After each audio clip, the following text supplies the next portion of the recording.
Dr. Dominic Goodall, Dr. Ganesan, thank you very much for agreeing to do the interview for Sakapedia. The purpose of this interview is to explore the history of Shaiva Siddhānta, the problems in historicizing Shaiva Siddhānta, and the relationship between Śaiva Bhakti and Shaiva Siddhānta. I would request Dr. Goodall to make an opening statement regarding the issues in historicizing Shaiva Siddhānta. Thank you for inviting us. I think that the first problem is to identify what is the Shaiva Siddhānta. I think that many people, if they have heard of the Shaiva Siddhānta, imagine it to be an exclusively South Indian phenomenon, a religion born in the Tamil country, that has always been in the country, Tamil country, and that dictates the religion and worship practiced in Shiva temples and by Shaiva communities in Tamil Nadu. It is true that the earliest mention of the name known to us so far is in a Pallava inscription of the late 7th century. A king describes himself as being Kshata Sakala Malach Śaiva Siddhānta Margi. The whole verse I cannot read, but in his case he says that makes the claim of being one whose impurities have been destroyed, and he is on the path of the Shaiva Siddhānta. But the Shaiva Siddhānta is first of all referred to in many other places other than in Tamil Nadu. So we have references in Cambodia, for example, to the Shaiva Siddhānta from later centuries. And it's clear that from the spread of initiation names, the names that are characteristically given during an initiation to the Shaiva Siddhānta, that there were kings from different parts of India, starting in the 7th century, who took initiation in the Shaiva Siddhānta, and that there were other individuals who took initiation into the Shaiva Siddhānta. So it is not just a phenomenon restricted to Tamil Nadu.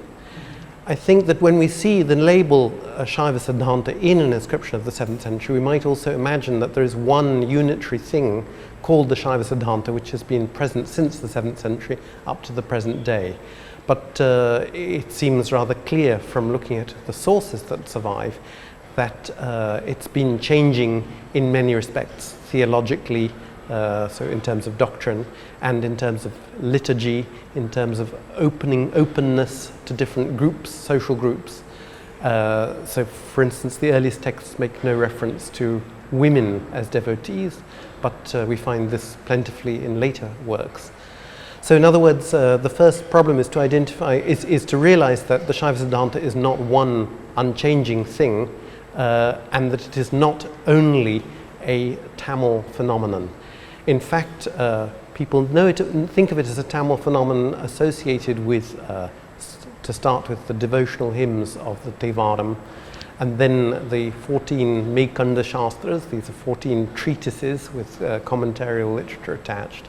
And they assume that it's a Tamil thing. But a large body of the literature that survives that tells us about the early Shaiva Siddhānta, that's to say from, say, the 6th century AD up to the 12th, is in fact clearly from the north of India, survives manuscripts of texts in Sanskrit surviving from the north of India. So I would say we need the big problem in identifying, in talking, before one starts to talk about what the Shaiva Siddhānta is and its relationship to bhakti, to devotional currents, one has to be aware that it is a very diverse phenomenon that has lasted over many, many centuries, that it was not originally restricted to the south of India, and that it has probably been undergoing change in every generation since the 7th century, or since whenever it started, whenever it arose. So I don't know whether Dr. Ganesan has anything to add to that. To continue, as Goodall has said, the Śaiva Siddhānta starts from the 6th, 7th century in the northern part of India. It has developed in the course of so many centuries, and after the 11th or 12th century, it has spread into Tamil Nadu with a large body of texts composed in Tamil, and of which the Śaiva Āgama Śaiva is one of the important texts.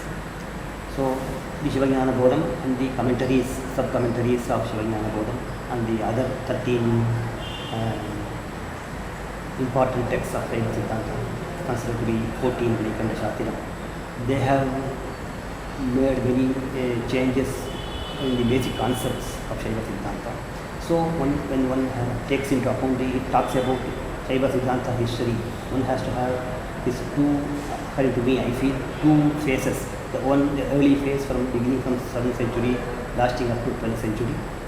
Then, of which the major language was Sanskrit mainly. Then, from 12th century to 19th century up to the present day, the enormous amount of Tamil textual tradition, textual corpus, and both the language as well as the doctrinal changes were also there. So, the entire textual corpus of early period of the 19th century should be taken into account, and it is, as he said, it is not a unitary, single, uniform system. It has evolved in the course of centuries. Even in these two phases, early and second phases, there are some fundamental differences. But of course, the basic concepts were the same. But there are some changes in some important philosophical viewpoints. This has to be taken during history. Listening to both your opening statements, I have two questions. The first question would be, what are the sources of Shaiva Siddhānta in Sanskrit? Well, one of the biggest developments in Indology, I would say, in the end of the 20th century was the microfilming of an attempt to microfilm all the manuscripts surviving in the Kathmandu Valley in Nepal, which was undertaken by the German and Nepalese governments and resulted in thousands and thousands of microfilmed manuscripts from the Kathmandu Valley.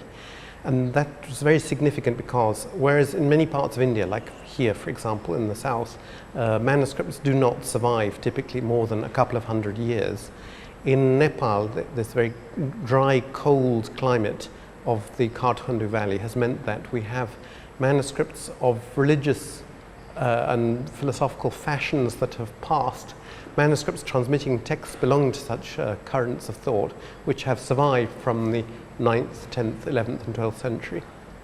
And in amongst all these collections there are treasures for every school of thought, every kind of discipline, I think. And for the Shiva Siddhānta, a number of texts which certainly would have been lost and completely unknown have survived either fragmentarily or nearly entire in amongst the old manuscripts of the Kathmandu Valley from Nepal. So one of the things that we didn't know, say 50 years ago, was that I think 50 years ago it was very reasonable to assume that the Shaiva Siddhānta was largely a South Indian phenomenon. Now we see that there are manuscripts surviving from much earlier centuries, transmitting texts that claim to be of the Shaiva Siddhānta. In some cases, like the case of the Kirana Tantra, we have manuscripts from the south, many of them, and a very old manuscript dated to 924 AD from Nepal, and so it's very easy to fit together. We can see these are the same manuscripts. Another case would be the Sarva Gyanottara Tantra. We have fragments of a 50-folio manuscript in Nepal from the 9th century, and we have several manuscripts in Telugu script, in Grantha script from South India. So to answer your question, I think that the most important body of literature of the Shaiva Siddhānta, the most important source material, would be manuscripts of revealed literature and commentaries on that revealed literature. This revealed literature we typically call Āgama or Tantra. And a number of these Āgamas have survived only from South Indian manuscripts, but there are some exceptions of manuscripts texts which have survived also from Nepal, in some cases also from Kashmir, and they are testimony to a pan-Indian Shaiva Siddhānta, not just to the later phase of purely South Indian Shaiva Siddhānta. Of course, then there are other things that one can regard as sources. I think that numerous references in epigraphy point to the existence here and there in particular places, in particular kingdoms, they point to the existence of the Shiva Siddhānta. So I was mentioning earlier Cambodia. We have several references in Cambodian inscriptions to the Sarva Gyana Uttara Tantra, for instance, to parts of the Nishwasa Tattva Samhita, to people who were learned in Śaiva Āgama. So it's very clear that in the period when the Shiva Siddhānta was beginning to flourish here in South India, it was also already present in Cambodia. Even though we have no surviving manuscripts from Cambodia, we know that the Shiva Siddhānta was an important school in that part of the world. I think that one could imagine other sorts of sources like imagery, iconography, but in point of fact, it seems as though temple iconography does not really reflect very clearly the tenets, the doctrines, the ideas of the Shiva Siddhānta. So, for instance, the primary image of Shiva, according to the Shiva Siddhānta, that on which one meditates, is Sadashiva, who is five-faced and ten-armed. We have a number of images from Bengal and from Bangladesh, from the 11th century, for example, of this Sadashiva form, but we have almost none, I think none in fact, from the south of India. Again, we have a number from Cambodia, so it's clear that the Sadashiva form was made, but iconographic evidence is not all that strong as pointers for existence of the Shiva Siddhānta here in India, particularly in South India, because I think that one is supposed really to visualize Sadashiva in the linga, and therefore there aren't that many traces in iconography of distinctively Shiva Siddhānta iconographic forms. So basically we're left with manuscripts of Sanskrit texts, some of which come from Kashmir, some of which, important ones, come from Nepal and from early dates, and then a large number of which come from South India, are typically in Grantha script, Nandi Nagari, and Telugu script, and Tigalari, and which is a script from this. So the Tulu Vanadu, Tulu region, there also Śaiva Siddhānta, Śaiva Āgama's well much prevalent, very much in use and studied. So we have a good collection of manuscripts. Almost many of the Agamas return in the Tigalari script. And we know that there would have been manuscripts from central India. I mean, it's rather clear that a lot of the paddhatis, that's to say the ritual manuals written in the 11th, 12th and 13th centuries, were by people who, wherever they came from, were seated in Banaras, in Varanasi. But and one imagines that Varanasi was an important center for that form of Shaivism as for so many other forms of Shaivism. And one imagines also that in that period the Shiva Siddhānta was the dominant school, because the label Shiva Siddhānta really means the accepted doctrine, the broadly accepted doctrine, the Siddhānta of the Shaivas. And but all of that has gone. We don't seem to have any Central Indian manuscripts surviving, except possibly one or two manuscripts which are Central Indian but were moved to Nepal at an early stage in their history. So some of the manuscripts of the Brihat Kalottara, for example, look as from the form of the lettering as though they were produced somewhere in the North Indian plain and not in Nepal. But they have survived because they were taken to Nepal, and this very cool, dry climate kept them down to our time, so that we can now still read them. How would you classify the manuscripts as philosophical manuscripts, agamas, or devotional literature? Just before I get to that, might I just say that one large area, of course, that I haven't mentioned is that all the Tamil literature, the literature in Tamil, particularly the Mekanda Shastras and the commentarial literature on that, and other intermediate works, that's to say works written in Sanskrit which have received in Tamil Nadu commentary, sometimes not very formal commentary, in Tamil, and we have a number of manuscripts of that kind. As for the actual nature of the sources, I think that I mentioned initially agamas, these revealed pieces of literature which are revealed, which are regarded as pieces of literature which have come down to us through a long transmission through sages from Shiva. And then there is a lot of commentarial literature, trying to explain this. And then I mentioned also ritual manuals, paddhatis. I think that's another large class. There are some works which are sort of summaries, doctrinal. Philosophical, yes. Philosophical, like you can say manual, philosophical, that condenses the philosophy of the Agamas in a precise form. There are certain number of texts. And the earliest of them were composed in Kashmir by Sadhyo Jyoti, Ramakantha, and the commentary and his commentaries, developed in their commentaries. So Shaiva Siddhānta actually means the Agamas are the Shaiva Siddhānta. Siddhānta Agama. Shaiva Siddhānta is the tradition. Agamas are also called Shaiva Siddhānta. The Shaiva but of late now people have a different opinion that Shaiva Siddhānta is only, as he mentioned, purely a Tamil one and only the philosophical texts. But Agamas are the basis for the Shaiva Siddhānta system. And both the northern, the Sanskrit tradition as well as Tamil tradition, they are inspired by the Agamas. Agamas is the source for both the phases of the development of Shaiva Siddhānta.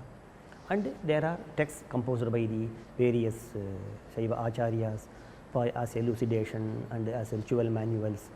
And we have these Tamil texts, Shivajnana Bodham and the other Shastrams.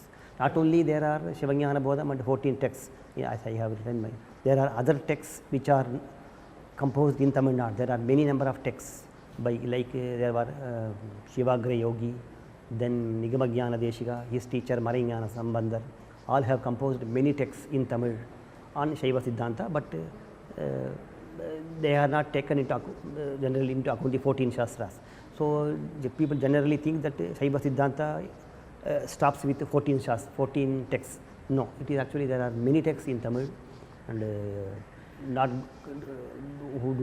which are included in this group. There are also composed in many centuries, and the earliest of them, the pre-Vaikandar text is the Jnanamritam by Vagisha Munivar. He says in the beginning, he is churning the Agama and bring out the Amritam, just as the Amritam was brought out.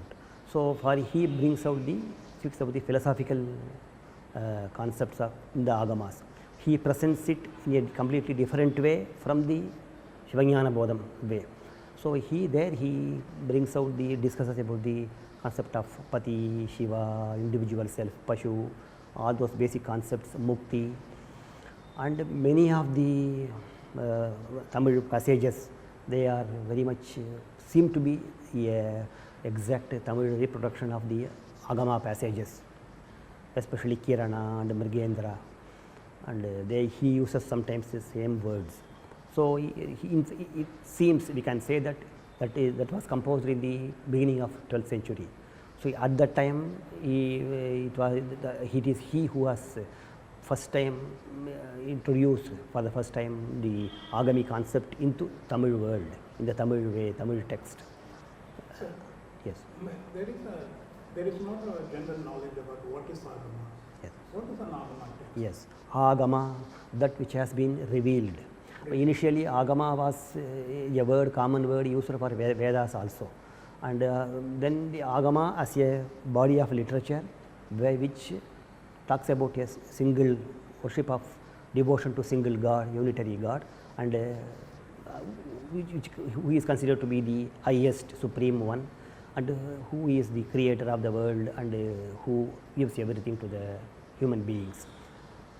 So in that way we have the Śaiva Āgamas which consider Shiva as the supreme Godhead, supreme person. Similarly, Vaishnava Āgamas for Vishnu is the Shakta Āgamas. And these Āgamas were according to the Tantravatara chapter given in this, found in some of the Āgamas. Originally these Āgamas contained many huge number of verses, sometimes even lakhs and crores of verses.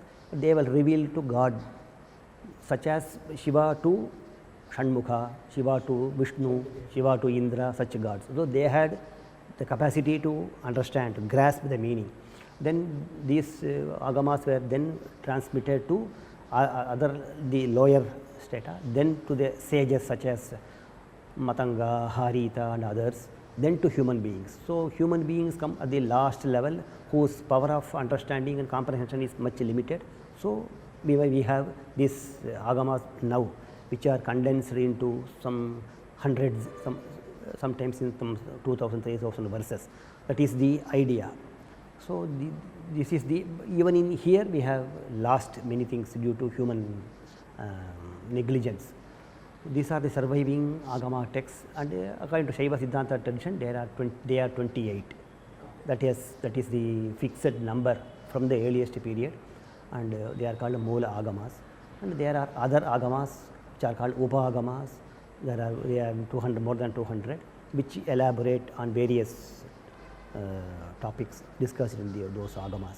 So, the entire body is considered to be the agama, revealed literature, and the basis for the Śaiva Siddhānta. Dr. Ganesan has nicely explained about agama being that which comes down to us, agata, which has reached us.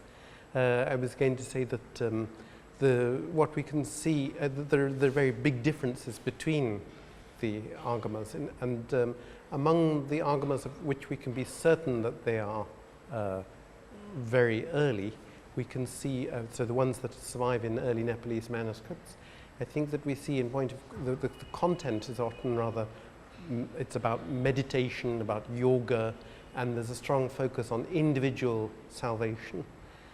In some particular agamas we have much more about doctrine. They're clearly inserting themselves into a dialogue with other shastras, other disciplines of philosophy. And then finally I think that we see some agamas which really are only interested in telling us things about how to build temples, and they often style themselves pratishtha tantra. So tantra is about installation, pratishtha. So I said finally, there's one more category I think that one could mention. There are agamas which primarily talk about not individual salvation through initiation, but rather public liturgy in large temples. And a lot of those agamas do not seem to be transmitted in Nepal. Of course, the record is very incomplete, but it looks as though we can see a diversity of interests progressing over time. So the agamas are not all of the same type. We have agamas that are more about yoga, agamas that are more about doctrine, agamas that really try and tell us everything, and then agamas that really are rather specialized and teach us really only about pratishtha or about rituals in large public temples. Do they influence each other? Have they influenced each other?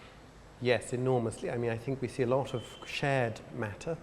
So verses which are shared from one scripture to another. And we see also that some agamas are consciously supplying a need, I think. That's to say there is a lacuna, some ritual which is not talked about, and then that becomes added. I think that one sees a certain amount of intertextuality, as it's often called now. There are the things that they are bouncing off each other, yes, I think so. One can say complementary.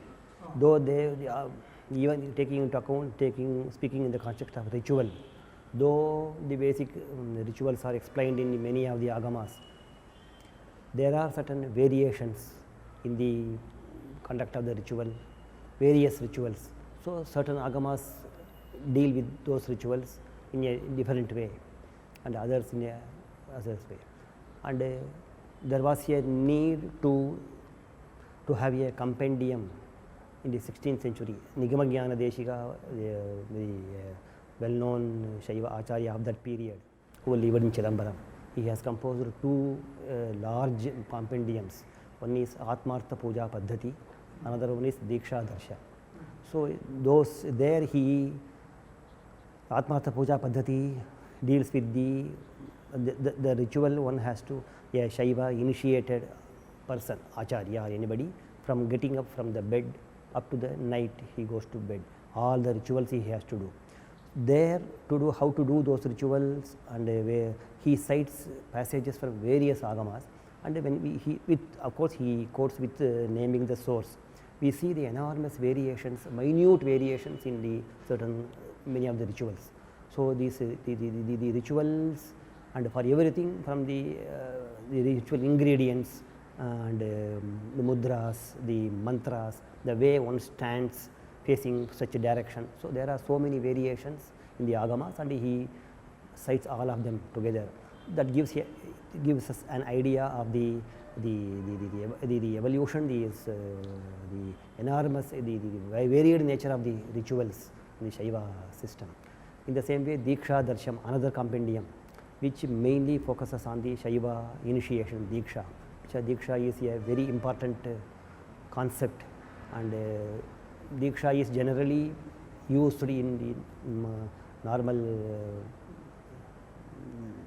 as receiving a mantra initiation.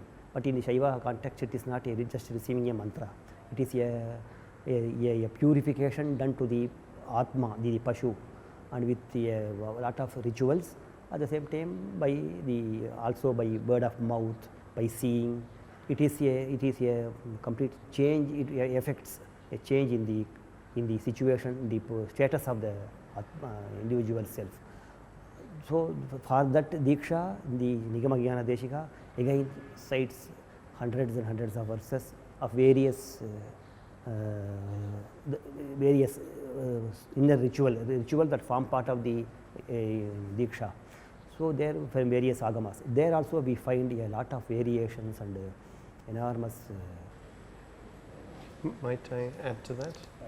I was just going to say that one of the things that we haven't said about sources yet is that most of the texts that Dr. Ganesan has been mentioning, like the Diksha Darsha, the Atmartha Puja Paddhati, they are huge, voluminous texts, and they are still unpublished. They have never been printed. And one of the reasons why you can speak about these texts here is that we're here in a library which has one of the greatest libraries in the world for this subject area.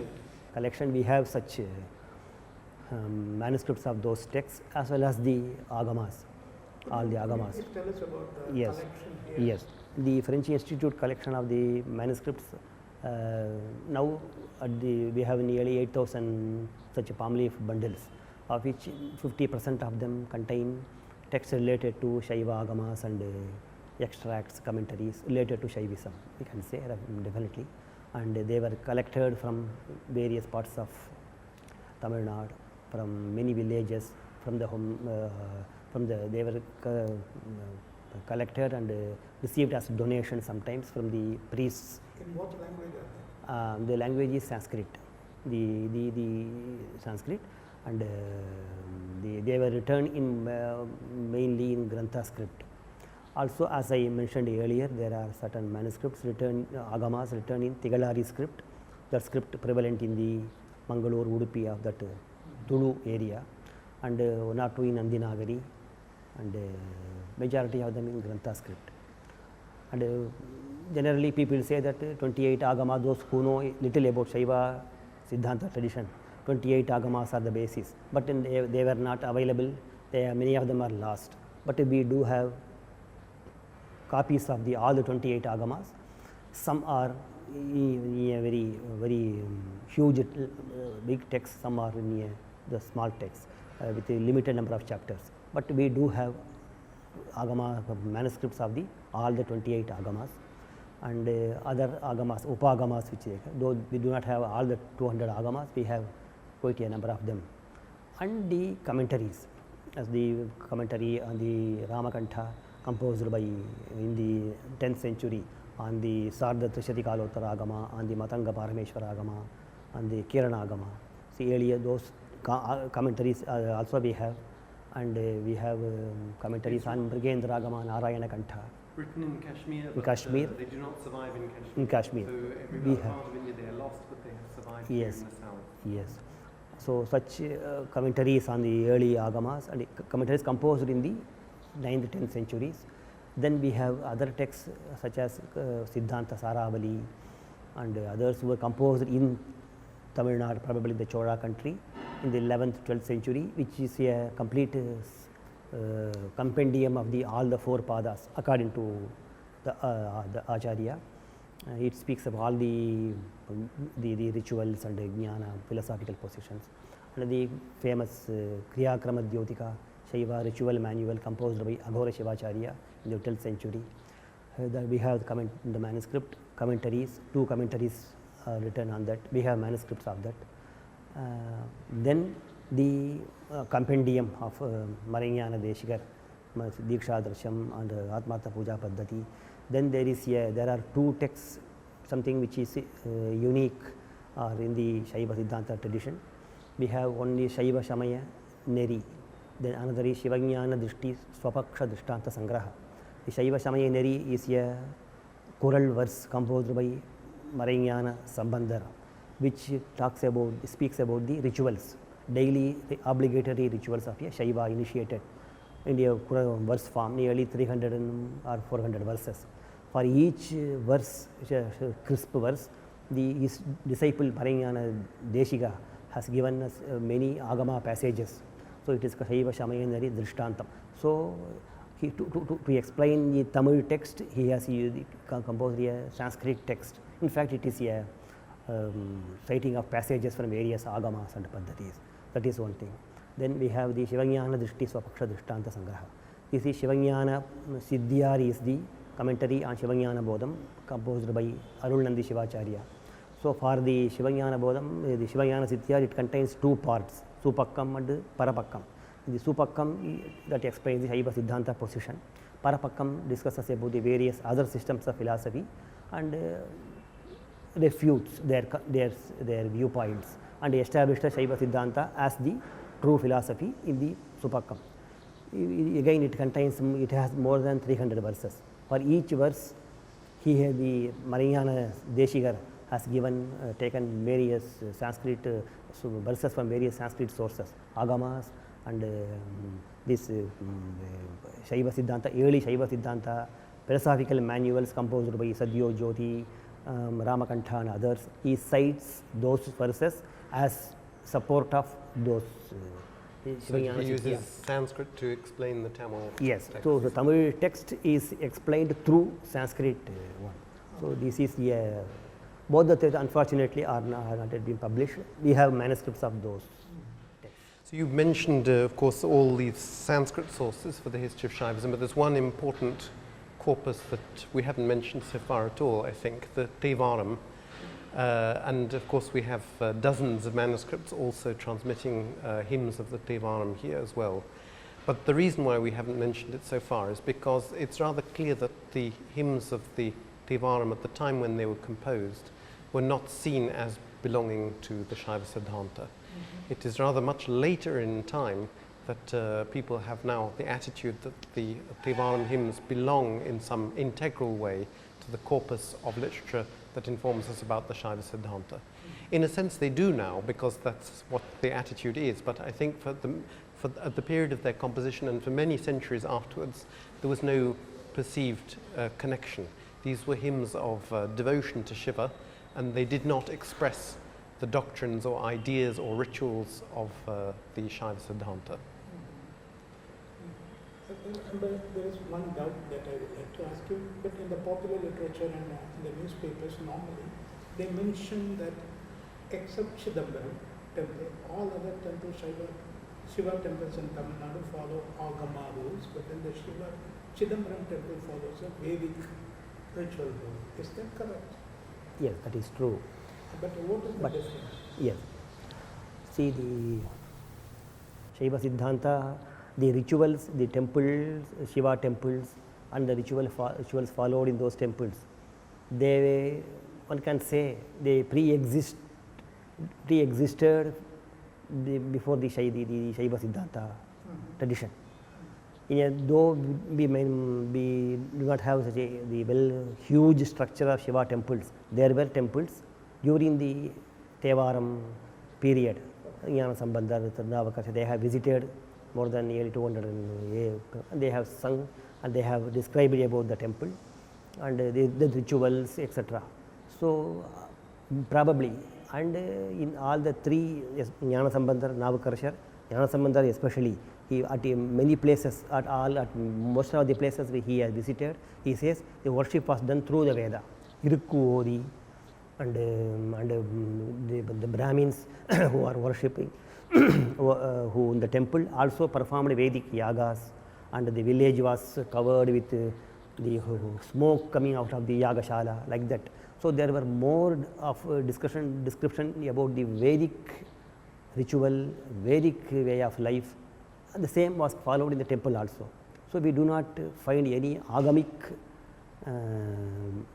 special agamic method followed in the Shiva temple during his period.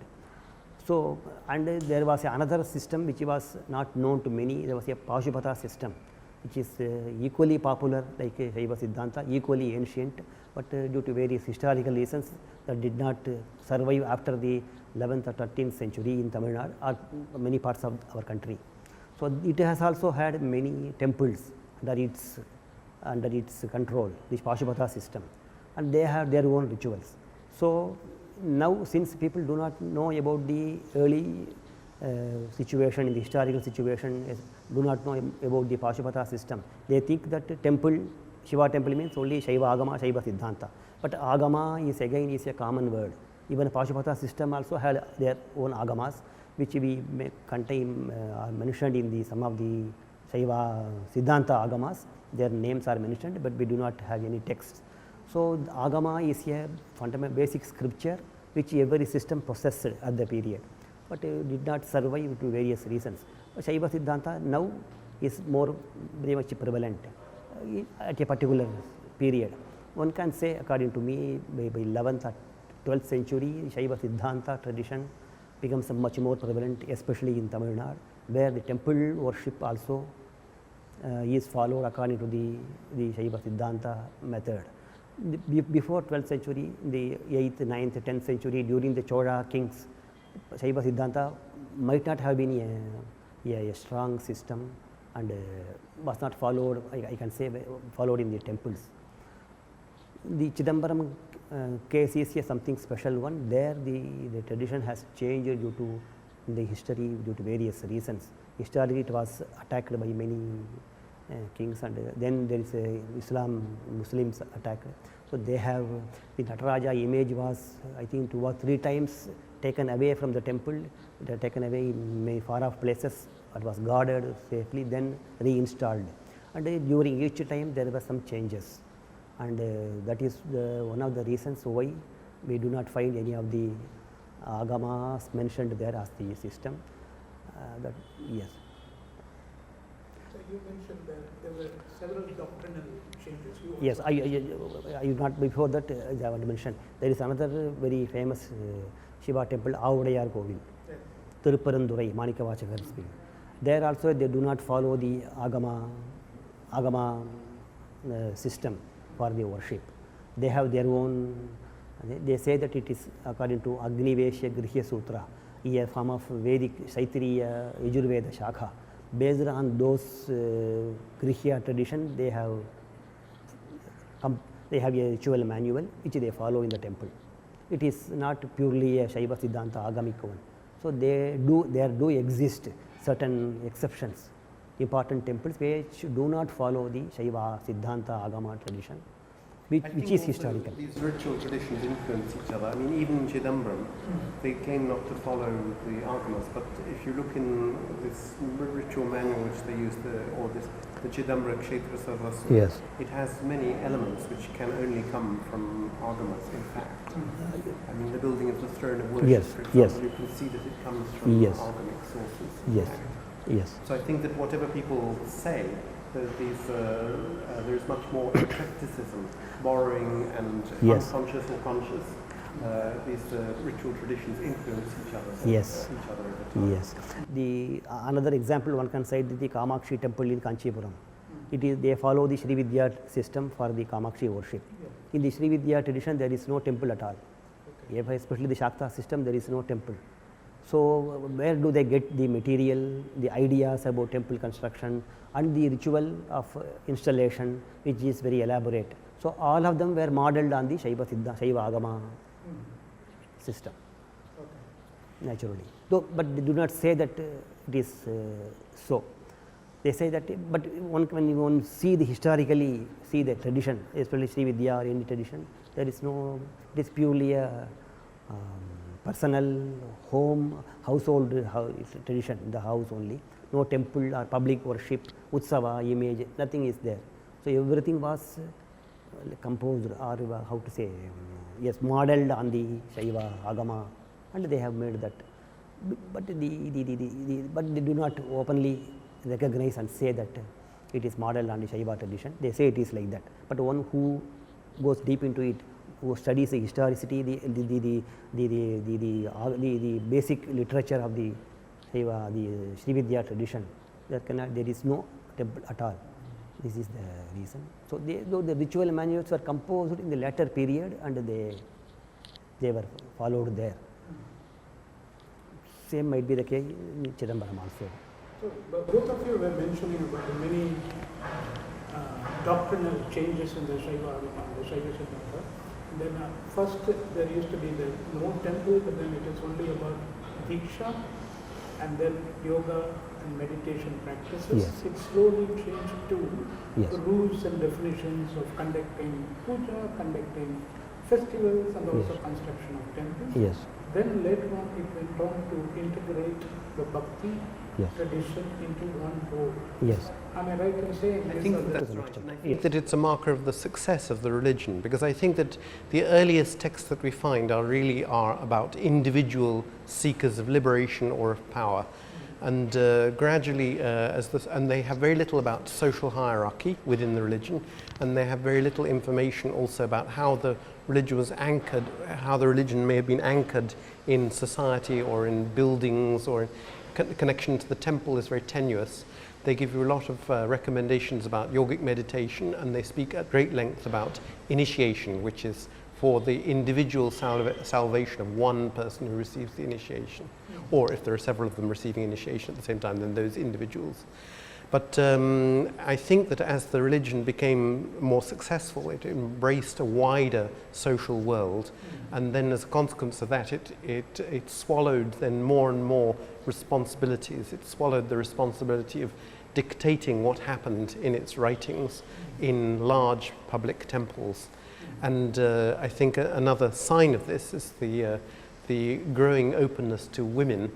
I think that the earliest texts make almost no mention of women in any role whatsoever. Even as goddesses, they're relatively absent. And the later texts have more information of this kind. I mean, not an enormous amount, but for instance, there's a work which we edited recently on expiation rites, prayashchitta, and this makes reference to specifically things that expiations that women should do relating to their practice of daily worship, whereas the whole body of early literature makes no reference at all to women performing any kind of worship, personal worship. So I think that there are big shifts that take place, and a lot of them are to do with a much wider social world and being more anchored in society, having larger institutions. But there are also doctrinal shifts that may not have anything to do with that. For instance, I think that we can see in the Sarvagyanotara, one of these early works that survives in a 9th century Nepalese manuscript, doctrinally it is non-dualist. That's to say, it does not teach a dualist separation between Shiva and all other souls, and between Shiva and matter, and souls and matter. Everything is somehow Shiva. And this is something which I think in a number of early works, it's not clearly settled, this issue. Is the doctrine dualism or non-dualism? It's often rather vague. And I think that after a certain point in time, probably after the end of the 7th century, this became fixed. And then a large body of literature was composed in which it was quite clear the world is dualist. Souls are different from matter, and each soul is an individual, enduringly so, numerically distinct one from the other, and Shiva is also different. So in other words, this important formative shift, but of course it shifted back in the other direction some centuries later in some writings in Tamil Nadu. So in other words, there were important doctrinal shifts which may not have had anything to do with social factors. The important period, it seems to me, from listening to you, is some 12th century. Is that the 12th century? Yes, especially for in Tamil Nadu. It is historically very important period for the because that is the century which Periya Puranam was composed, Agora Shivacharya was, Prayakana Jyotika was composed. It's more or less same period, 10 or 5 years earlier or later, the Jnanamritam was composed in the all in 12th century.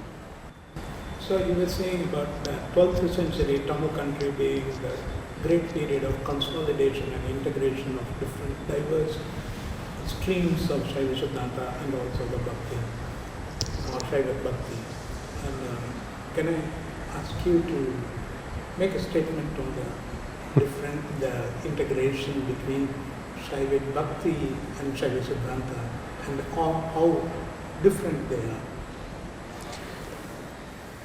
Well, as I said earlier, I think that what happened to the Shaiva Siddhānta was that it became more and more dominant, it became larger, it became a broader church, it accepted more and more people, and as a natural consequence of that, it became seen as the authority for more domains of religious expression, and so, among other things, it became the source of authority for statements about public liturgy.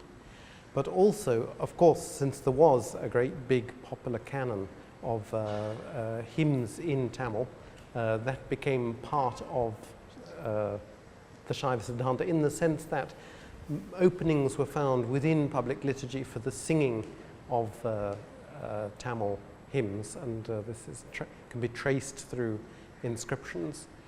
But it's rather paradoxical in the light of history to think that Bhakti and the Bhakti movement and these hymns that are iconic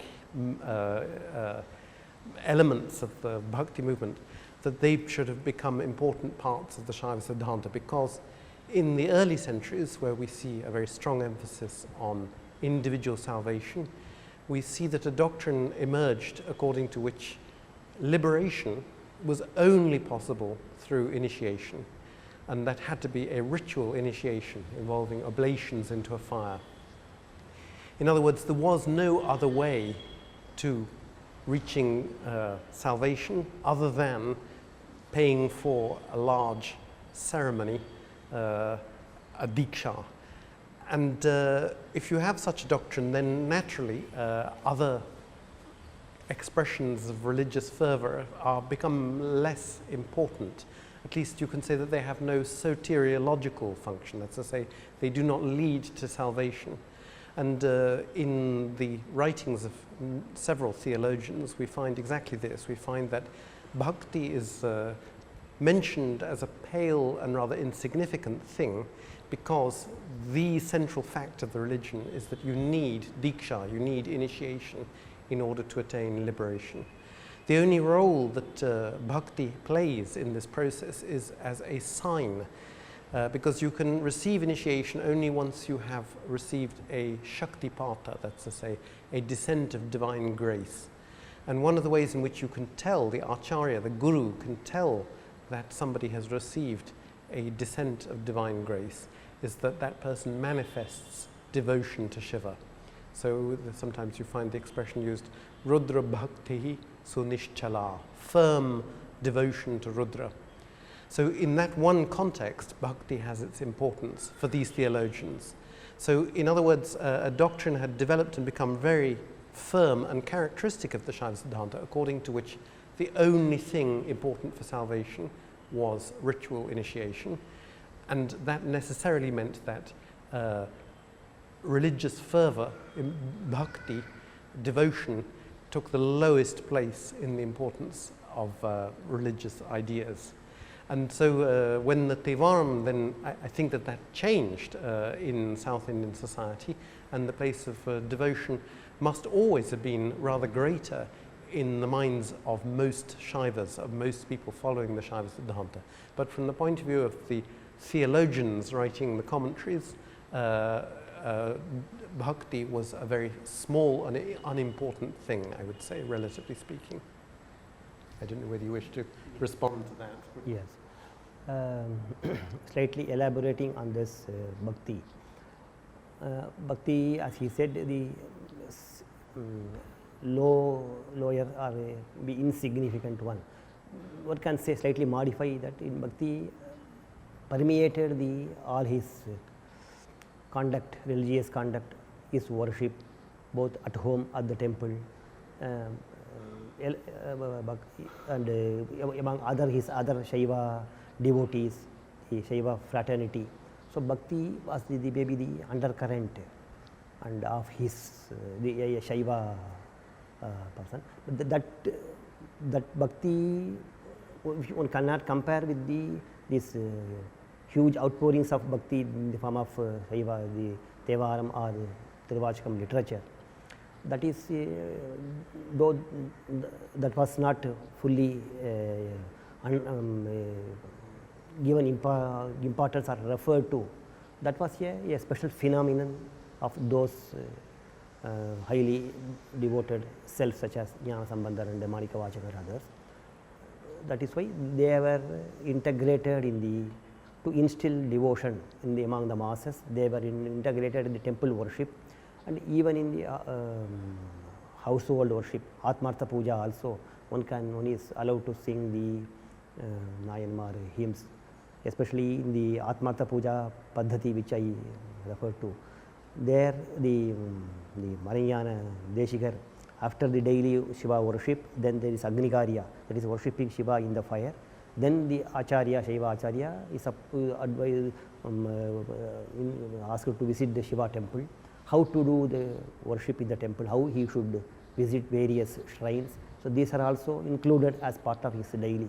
Then then the singing of the devotional hymns, they were also integrated in that. Though they were not there in the early one, they were also included in that way. The Shaiva, the devotional singing the hymns, is very much a part of the Shaiva Siddhānta tradition considered. Though then in contrast to the Vaishnava tradition, where the Divya Prabandham commentary was composed, commentaries were composed to develop the Vaishnava Bhakti among the masses as a system of Bhakti or philosophy, probably some doctrines. That was not the case in the Thevaram context. They were recited, sung as a expression of devotion, not to bring in insist any doctrinal viewpoint, because as Dominic told in the beginning, there is no actually doctrine in the sense, philosophical doctrine in the Thevaram. Even if it is found, they cannot be related with the Shaiva Siddhānta, the Shaiva Siddhānta, the canon Shaiva Siddhānta of the Śaiva Āgamas. There are a lot of, there is no, in fact, not much connection. Yes. So in that way, to give expression to one's devotion to Shiva and to instill the bhakti among the masses, the singing of Thevaram hymns was incorporated both at the individual level and at the public temple. I think it's rather clear that without bhakti, the Shaiva Siddhānta would not have survived. I mean, bhakti it's important in that sense. It's simply that in the Shaiva Siddhānta, you could say that the most important of the exegetes, of the theologians of the Shaiva Siddhānta, was a rather dry old stick. He must have been Bhatta Ramakantha, who lived in Kashmir in the 10th century, and he's almost slavishly followed in many of his commentaries by Aghora Shiva, this 12th century South Indian author. And Bhatta Ramakantha was very rigorous and therefore true to this position that Diksha was all important, and a natural consequence of that was a diminution of the importance of devotion. And I think that he must himself in any case have been a very dry person to write the kinds of works that he wrote. And when you see that, so sometimes you can see in his commentaries he's obliged to comment on words like bhakti. So for instance, in the Kirana Tantra, Garuda is asking questions of Shiva, and Garuda says, "Tell me who am bhaktasya mama bhitasya," I think he says. So tell me who am a bhakta and who are frightened, bhita. And so Ramakantha then very reasonably asks, why is he frightened? Surely initiation, after initiation, liberation is automatic. There's no recidivism. If you've taken initiation, it's only one way. You can only get liberation. And then similarly, he has some gloss, very lukewarm intellectual gloss of bhakta. In what sense is he devoted? You can see all the way through his writings that as a natural consequence of this very rigid interpretational straitjacket which he imposes on the texts that he comments on, he is very opposed to any emotionalism, emotional fervour having an importance within religion. But as I say, clearly it wouldn't have become the dominant and popular religion of Tamil Nadu for many centuries had it not been for a force of bhakti within it. So I think that when I say bhakti was not important, I mean really only in the terms of the theologians as a step on the soteriological path to salvation. In that sense, it wasn't important. Refer to the Agama in the one of the Agama, Sukshma Agama, there are certain rituals which a king, common man performs in the temple. There it says that it doesn't question about, talks about the initiation or etc. Bhakti is enough. If the person possesses bhakti, that actually it is like certain rituals like offering gold flowers, golden flowers, gold bilva. The bhakta who is considerably rich, he makes the golden flowers, he gives to the priest, and through the priest he offers it to the inside the Shiva Lingam. So the bhakti is enough, it says, one of the verses it says, he need not possess any even initiation, and even those who do not have initiation, they are called Pashu, and but bhakti is enough, and if he possesses bhakti devotion, he can attain salvation and he can perform all the rituals. So bhakti is recognized as one of the, even in the Agamas. You were saying in your paper that many of these Devarams, you were quoting Devaram lines, saying they were influenced by the Śaiva Siddhānta. Well, actually what I was trying to say in that paper was that if you look in the Devaram for distinctive theologemes or words or expressions, the expressions that are distinctive of the Śaiva Siddhānta, you cannot find them, in fact. What you find are terms which are generically popular that happen also to be in the Śaiva Siddhānta, but you could find them in other traditions also. And I was also trying to point out that when Shaiva religions are mentioned, for example, there are many references to processions in the Devaram, and there very often you get quite a range of characters, and some of them are Pashpata. There doesn't seem to be any privilege accorded to the Śaiva Siddhānta. In fact, there was seemed to me to be only one technical term which I think of as distinctive of the Mantra Marga, that's to say of the Tantric Shaivism, of which Śaiva Siddhānta was long the dominant school, and that's the expression Sakalikarana. It doesn't occur in exactly that form, but in one of the hymns of Sundara, I think it is, it appears. And I think that that is one of the very few instances of pointers to what might really be a distinctively, specifically Siddhantika, Śaiva Siddhānta notion. But on the whole, you find many things which could be in the Śaiva Siddhānta, but you find them everywhere. What about mystical experiences? Well, mystical experiences, I think that there are a lot of references to Shiva dancing in the cremation ground. You could say this is a sort of mystical thing. I mean, full of symbolism, very worrying, corpses, the paraphernalia of the cremation ground. So this is rather it stands out in the Devan. This is a theme which occurs not infrequently, and it occurs also in earlier Karikalamaya.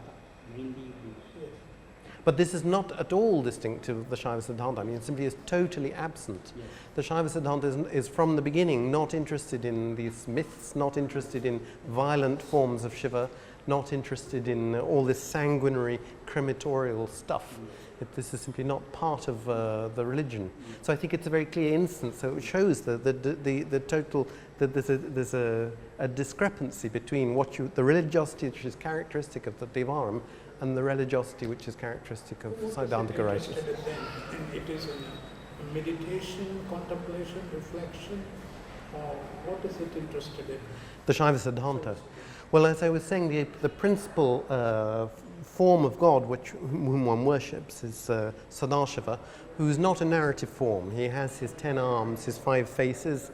He is an expression of... so the principal form is Sadashiva with 5 faces and 10 arms, not a narrative form. He doesn't refer to any myth. He doesn't therefore refer to cremation grounds or Shiva destroying demons, nothing like that. No skull or anything, Kapala, which we find very often in the Tevaram hymns. Kapali, Kapalam Yendi, Pichayu, Gnanasamudra says. That type of thing is completely absent in the palm is very, yes, crystalline. Yes. And he is somehow an abstraction of Godhead. He is a perfect, but not involved in the world, a perfect form of divinity. And there's no blood, there is no sexuality. He is alone. He has no consort. That is somehow, if the central deity that one worships is an expression of the central idea, and I think that is the idea, then this is the Shiva Siddhānta, somehow pure power. And its realization and so.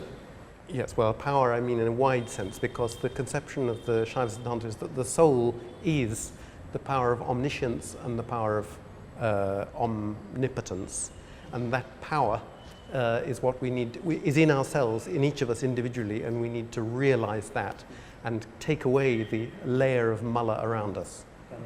So it is very, very different from popular Shaivism, which is in evidence in the Thevaram. Yes, in complete independence. As Mrigendra Agama says, Shaive Siddho Bhati Murdhni Taresham. He, that is the Siddha, the Mukta, who has attained the liberation in the Shaiva Siddhānta. He is free from even the control of Shiva. He is such independent. Each of us is potentially omnipotent, omniscient. Sarveshana Anirita, he says. So he is not under the control of Sarveshwara, even the Shiva. So he is such independence. That is the level of mukti, according to Shaiva Siddhānta. The same view is completely refuted by the Meikandar, the Shivajnana Bodha tradition, others. That is called Shiva Samavada, that is attaining equal similarity with Shiva. According to this system, one can never attain similarity or equality with Shiva. Shiva is always the supreme, and though the human individual self possesses the nature of Shiva, it is not, the degree is not like equality with Shiva. One can never attain that. So they refute such a doctrine of the liberation, mukti, held by the Shaiva Siddhānta of the first phase, like Ramakantha, Sadhyo, Jyoti and others. In other words, they accommodate a view which is much more attuned to a devotionalist's way of thinking about the world. God is always there above us. Whereas the early idea is a rather radical idea of we can attain the pure power which is within us, and each of us is then autonomously omniscient and omnipotent. That is not the case of most of the Nitya Puja Vidhi. Yes. Nitya Puja Vidhi, when it talks about when you do household ritual, Yes. you realize yourself as Shiva. That Yes, is what they, one has to do the Shivoham Bhavana. Shiva Bhakti. That is Shivoham, that is I am Shiva, that Bhavana is there. Then yes, that is in the Agama. The same thing is extended to the temple also, in a way, temple worship. Yes. I think it's a hallmark of all mantra marga forms of worship. I mean, Shaiva Siddhānta, Buddhist, whatever. One always must identify with the deity that one is about to worship before worshipping that deity. And there are different ways of interpreting what that means, and different ways of seeing it ontologically.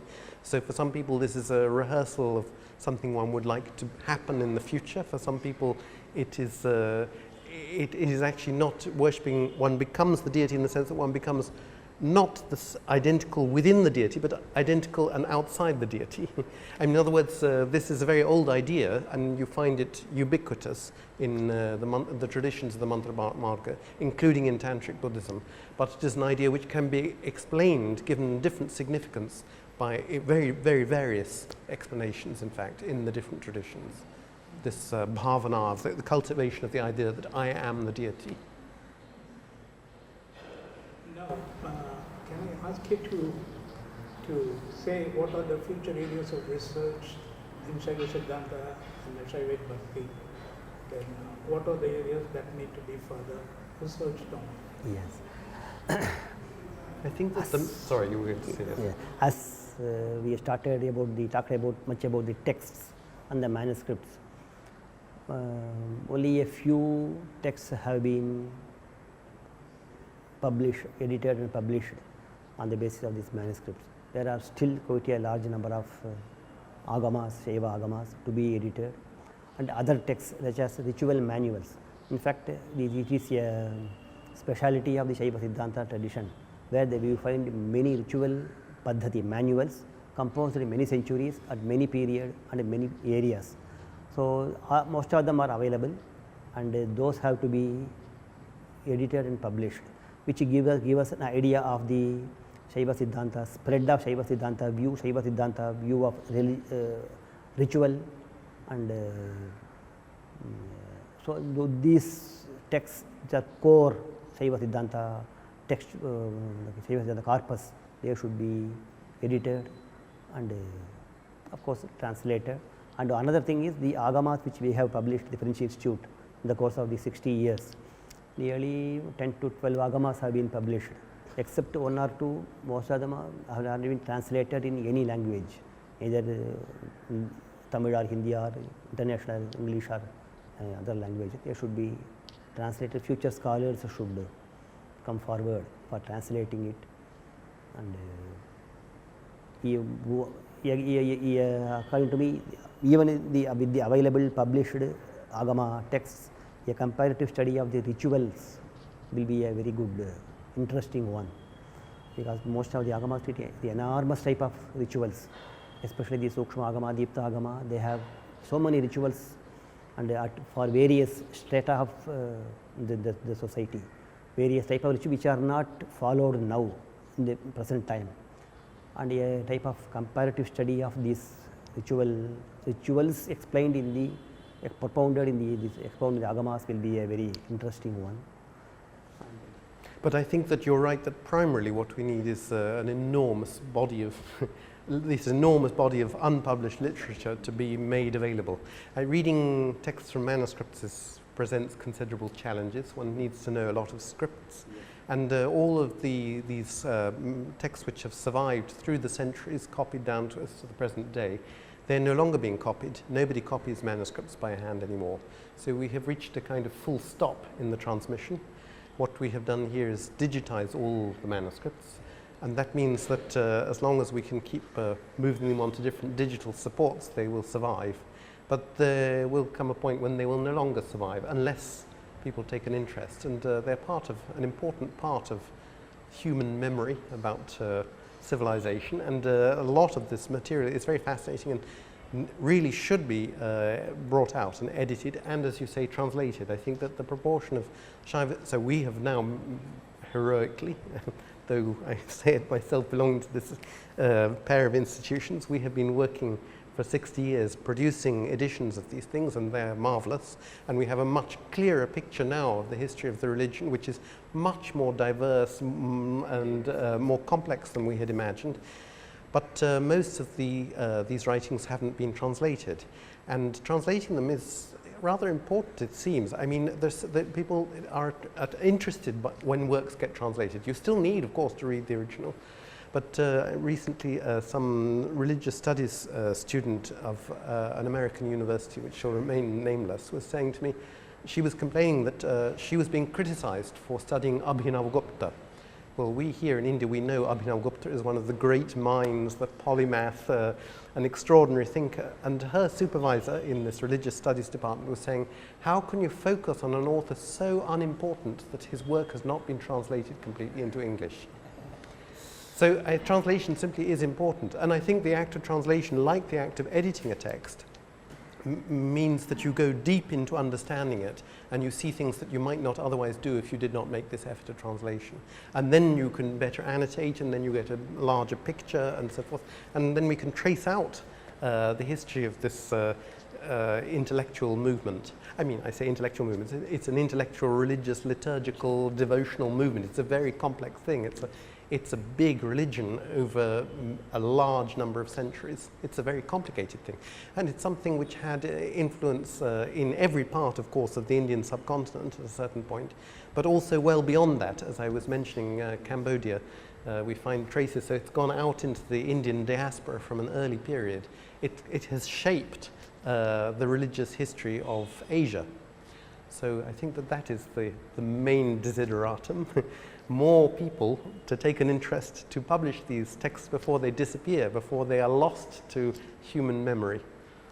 To edit and edit those texts, future generation of scholars should be trained in reading the manuscript, reading the various scripts, and the art or skill of critical edition, which we are doing in our own way in the French Institute. Future scholars should be trained so that this is continued in the next generations.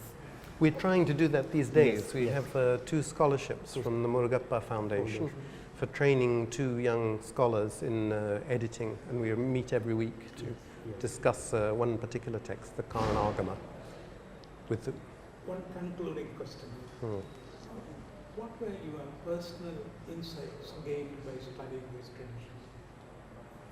Is this a tradition question for me? What are they?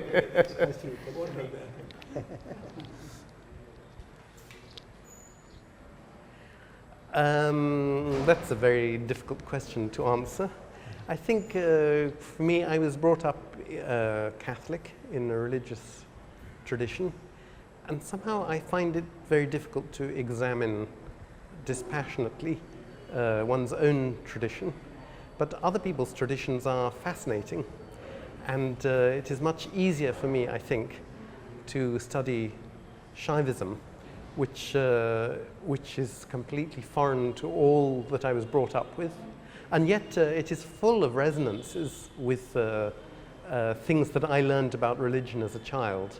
And so if I had to answer this question, which I would never normally answer, I think the answer is that it is studying the Shiva Siddhānta has enabled me to cast an eye on my own upbringing, my own attitudes to religion, my own religion, and I think that is a useful thing. I won't tell you how, but By studying the Agamas and other Shiva Siddhānta texts,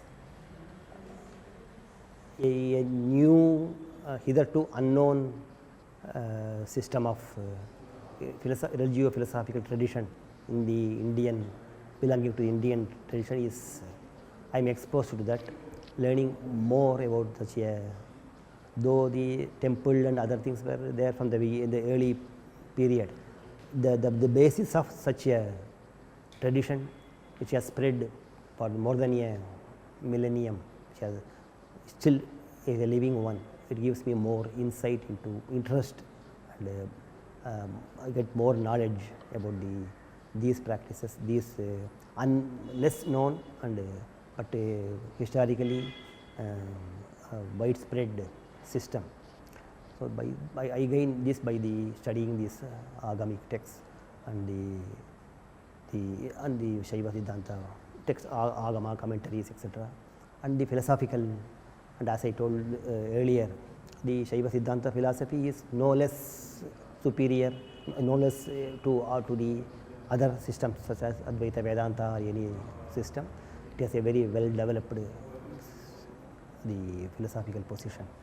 So that by reading more of this, I get more exposed to those such tradition, rich tradition, for which I am very much thankful to God Shiva.